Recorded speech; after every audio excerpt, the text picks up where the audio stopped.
Imagine you're with your friends in the car about to go to the beach. You're about to have a fun time, but you get a little bit hungry, so you go over to the nearest fast food restaurant and get some food. And you eat it while you're in the car, but once you get to the beach, there's no garbage cans around. So you just throw the garbage on the floor or on the beach, on the sand in the parking lot. Doesn't matter where you drop it. But that straw that you just threw on the ground killed a baby sea turtle and could even affect you within 10 years.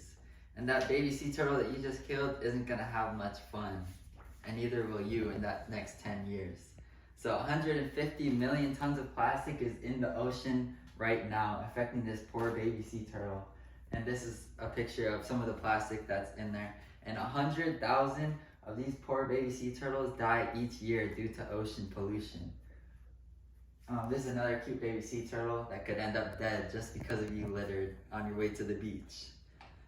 This could affect you too, but I'll talk more about that later. And I'm qualified to speak about this because just like you guys, I love going to the beach. I love baby sea turtles like this one, and I love living in my natural environment. And today I'll be talking about the horrible threat that water pollution has on marine life like this, and eventually human life, and how to put it to an end. So I'll talk about how plastic ends up in the ocean first, and then how plastic in the ocean affects sea life and eventually us. And then I'll share some ways that we can help stop water pollution before it's too late. And research has shown that there are many ways that plastic can end up in the ocean. And an article by the Practical Action magazine describes 3 ways that plastic can end up in our ocean. And one of the ways is littering, or illegal waste dumping. Illegal waste dumping is if like a company just dumps water in the, or dumps waste in the road. And littering, the most common thing, is when you just throw trash out your car window or in random parking lots. A lot of people do that and don't even realize what they're doing. And another way is from wind. Even when the trash is on the dumpster on its way to the dump, it can still fly out due to wind and eventually end up in our ocean. And even when it gets on the streets, it can be blown into the ocean eventually after months or weeks. And this is why plastic is not good to use, even if you do throw it away, because it could be blown off when it's on the dump truck or going to the dump. And the third way that plastic can end up in our ocean is from flushing things down the toilet that is not toilet paper. Not just plastic, but even Q-tips and wet wipes. If you flush it down the toilet, it could end up in the ocean, and it could get swallowed by a baby sea turtle and end up killing it. And given this research, there are many ways that plastic can end up in the ocean, so it's probably best to just not use plastic at all. And when the plastic gets in the ocean, it pollutes the ocean, hurting marine life, and it can hurt marine life in multiple ways. The first way that it can hurt marine life is from suffocation and starvation. And this poor baby sea turtle is about to eat a plastic bag, but it doesn't know what's about to happen. It's too late for him. We can't save him, but we can save future sea turtles. When the sea turtles eat straws, they can suffocate on the straw or plastic itself while they're in the ocean. And if they don't suffocate on it and they actually swallow it, it can fill up their stomachs and they're not going to be hungry anymore, but that plastic doesn't break down, so it's going to be stuck in their stomach, and they'll eventually die from starvation because they don't even know that they're hungry. And another way that it can kill animals in the ocean is from entanglement. If the fish or sea turtles get tangled up in plastic bags or other kind of plastic things, they can just die because they can't swim as fast as they can. They won't be able to catch their prey. And another way, the last way, is from floating debris. The floating debris in the ocean can transport invasive species, hurting the food web. And hurting the food web, in turn, hurts us. This is a poor man that has been eating too many microplastics in his water that causes reproductive harm, neurological, and immune system harm.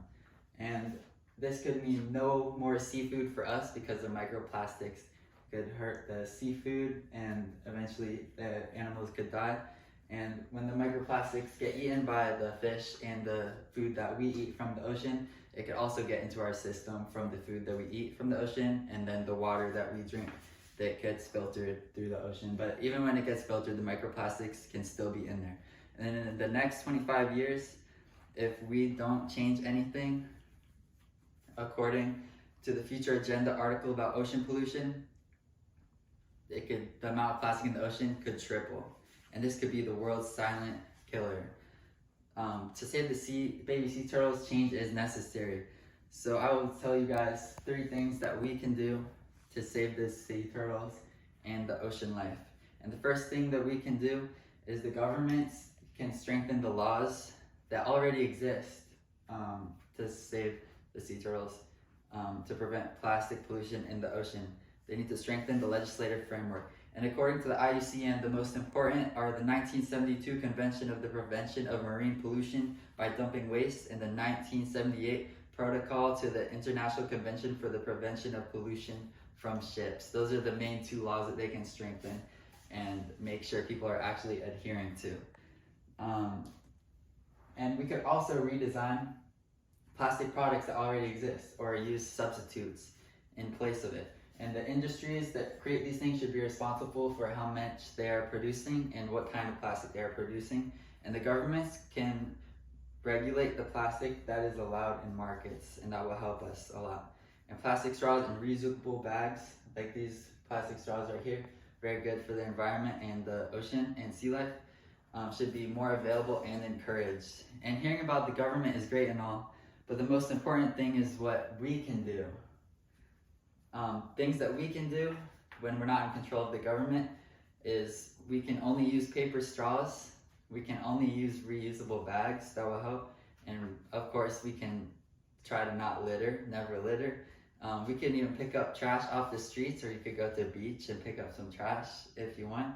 And you can also limit your own plastic use if you are using plastic. If you can't stop using plastic, just use a smaller amount than you used to.